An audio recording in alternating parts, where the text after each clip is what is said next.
गटारांची अवस्था म्हणा, सगळी निवडणुकीपुरते येतात, निवडून आली की अशी बाजूला होतात, मग काही लक्ष देत नाहीत। मग आतापर्यंत नगरसेवकांनी पण काही काम केलं नाही, आमदारने पण काही काम केलेलं नाहीये, सगळं माणसांनीच त्रास सहन केलेला आहे। आणि प्रशासन इतकं आंधळ आहे का की एवढे मोठे मोठे खड्डे पडले आहेत आणि इतक्या स्लो गतीने काम चालू ठेवलंय। नमस्कार, टुडे भारत में आप सभी का स्वागत है।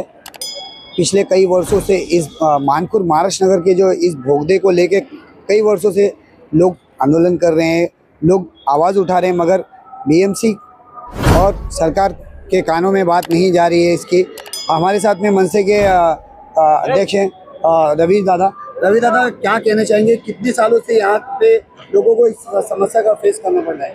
हे खरं तर 20-25 वर्षापासून महाराष्ट्र नगरचं एक डोकेदुखीच आहे हा सबवे, आणि या सबवे व्यतिरिक्त दुसरा कोणताही मार्ग नसल्यामुळे ही एक मेन आमचा रस्ता असल्यामुळे लोकांना एक पर्याय नाही। परंतु प्रत्येक वर्षी पाणी भरतं, पाण्यात खड्डे होतात। आम्ही वेळोवेळी आंदोलनं केली। यावर्षी कुठे किती वर्षांनी त्या डागडुजीचं कामाचं कॉन्ट्रॅक्ट झालं, टेंडर पास झालं। डिसेंबरपासून ते काम सुरू झालं होतं। आज 4 महिने झाले, अजून त्याचं मला वाटतं 10% काम झालेलं नाही। लोकांना रोज त्या खड्ड्यातून प्रवास करावा लागतो। रोज बाईकवाले तिथे पडत आहेत, रिक्षामध्ये पाणी जातं आहे। मला वाटतं माणसं 2-4 अपघात पण झाले लोकांचे। एका बाईची डिलिव्हरी झाली त्या खड्ड्यामध्ये। एवढं होऊन सुद्धा प्रशासन त्या याच्याकडे खड्ड्यांकडे किंवा त्या भुयारी मार्गाकडे गांभीर्याने बघत नाही। त्यामुळे नाईलाजाने आज आम्हाला महाराष्ट्र नवनिर्माण सेनेच्या वतीने महानगरपालिका ब्रिज डिपार्टमेंट आणि स्थानिक ठेकेदाराच्या विरोधात आम्हाला आंदोलन छेडावं लागेल। दादा, जैसे कि आप बोल रहे हैं महानगर पालिका का इस पे कोई ध्यान नहीं है, तो ये आपने इसके ऊपर निवेदन पहले लेटर दिया था इसके ऊपर? याच्यासाठी आम्ही वेळोवेळी सांगितलं की ठेकेदार जो काम करत आहे तो खूप संत गतीने काम करत आहे। त्याकडे 1-2 माणसं असतात, ते काम करतात, काही काम करत नाहीत।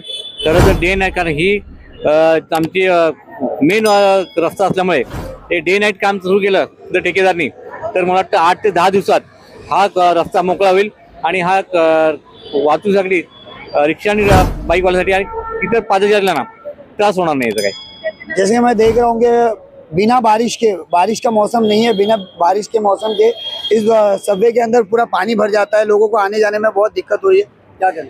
ठेकेदारावर महानगरपालिकेचा अंकुश नसल्यामुळे किंवा अधिकाऱ्यांचं लक्ष नसल्यामुळे ठेकेदार ज्या पद्धतीने काम करत आहे त्यात काही चुकीच्या पद्धतीने ते ड्रेन सुद्धा पूर्ण चॉकअप झाले। खरं तर पूर्ण ड्रेन चॉकअप ती तोडून नवीन ड्रेन केली पाहिजे होती, परंतु त्या आता सुद्धा आम्ही त्या अधिकाऱ्यांना आणि ठेकेदार सांगितलंय जोपर्यंत ड्रेन पूर्ण काढून नव्याने टाकत नाही तोपर्यंत काम सुरू करायचं नाही। आणि तसं अधिकाऱ्यांना सांगितलं, अधिकारी इथे असतील तरच त्यांनी काम सुरू करावं। मैं बीएमसी से कहना चाहूँगा कि जल्द से जल्द इसके ऊपर अपना ध्यान दिया जाए। सबवेचा जो विषय आहे तर हा विषय आजचा आणि कालचा नाही आहे किंवा 1 महिन्याचा नाही आहे। हा वर्षानुवर्ष या बोगद्यामध्ये इतका त्रास होतो आहे, लोकांचा जीव जाण्याची पाळी आली आहे। आणि आता तसं काम चालू केलं आहे, आमचा एक महिना झाला आहे काम चालू केलं आहे, पण इतकं स्लो गतीने काम करत आहेत की त्यांना काही पडलेलं नाही। ते वाहतुकीची कोंडी होते। परत त्या जिथे वाहतूक चालू आहे एका बाजूने, तर त्या वाहतुकीमध्ये एवढे मोठे मोठे खड्डे पडले आहेत आणि खड्ड्यामध्ये पाणी पण भरले। त्या पाण्यामुळे जे चालक आहेत, महिला रिक्षा चालवत आहेत आपल्या, ज्या महाराष्ट्र नवनिर्माण सेनेकडून आम्ही रिक्षा वाटप केलं, त्या आमच्या महिला रोजगारासाठी रोज सकाळपासून संध्याकाळपर्यंत रिक्षा चालवत असतात पॅसेंजर घेऊन। तर त्या खड्ड्यात कधी गाडी जाईल आणि कुठली जीवितहानी होईल, कोणाचा जीव जाईल हे देखील कळणार नाही। आणि प्रशासन इतकं आंधळ आहे का की एवढे मोठे मोठे खड्डे पडले आहेत आणि इतक्या स्लो गतीने काम चालू ठेवलं आहे। प्रशासनाला कळायला हवं की कोणाचा जीव जातोय का हे वाट बघतंय का प्रशासनाने लवकरात लवकर हे काम पूर्ण करावं आणि लोकांना वाहतुकीचा मार्ग मोकळा करावा।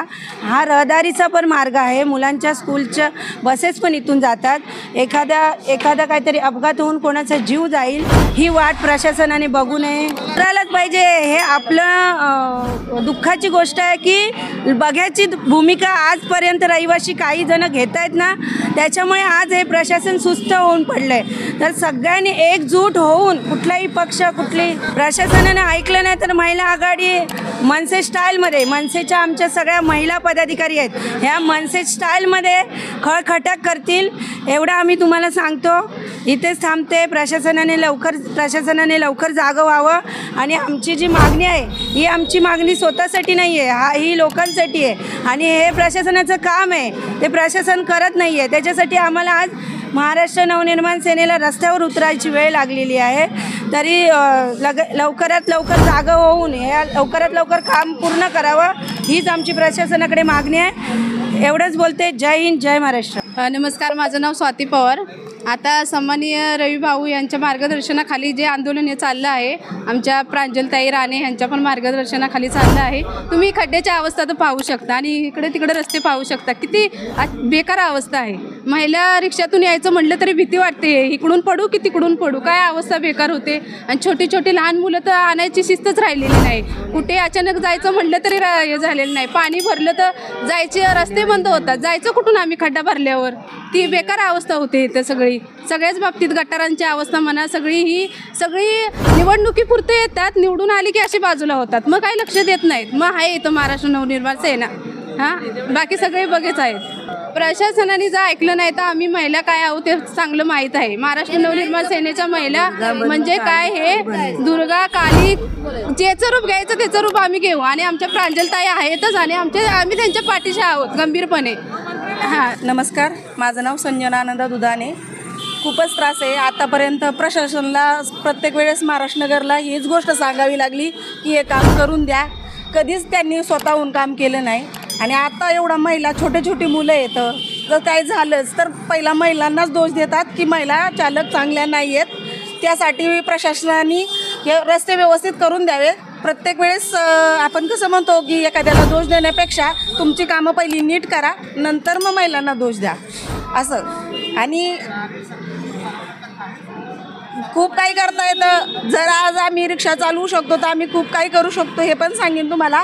आणि सबवेचं काम असं काही नाही की पूल 1 किलोमीटर अंतर आहे, एवढ्या सबवेला 1 महिना लागत असेल तर अख्ख्या महाराष्ट्र नगरच्या सबवे करायचं म्हटलं, काम करायचं म्हटलं तर कमीत कमी. अच्छा, माझं नाव ईस्टर नॉवेल्सन मसी आहे. महाराष्ट्र जनतेनिमित्त ह्या शहरामध्ये मानपूरमध्ये हे जे बोगद्यामध्ये इतकं पाणी भरतं, हे आल्यापासून आज किती 7-8 वर्ष हेच त्रास आहे. येतात लोक, बोलून जातात पण काही काम सुविधा करत नाही आहे. आणि आता मी इथे 3-4 दिवसापासून येते जाते. माझं इकडे मानपूरला काम आहे, तर कामानिमित्त मी आली इकडे. या रिक्षावरून उतरताना, त्या बोगद्यामधून येताना, रिक्षातून उतरताना मी पडली आहे. हे सारखं असा त्रास होत राहणार. महिलांना किती त्रास आहे हा, महिलांना किती दिवस अजून तुम्ही त्रास करून देणार? तुम्ही काय सुविधा तरी करा.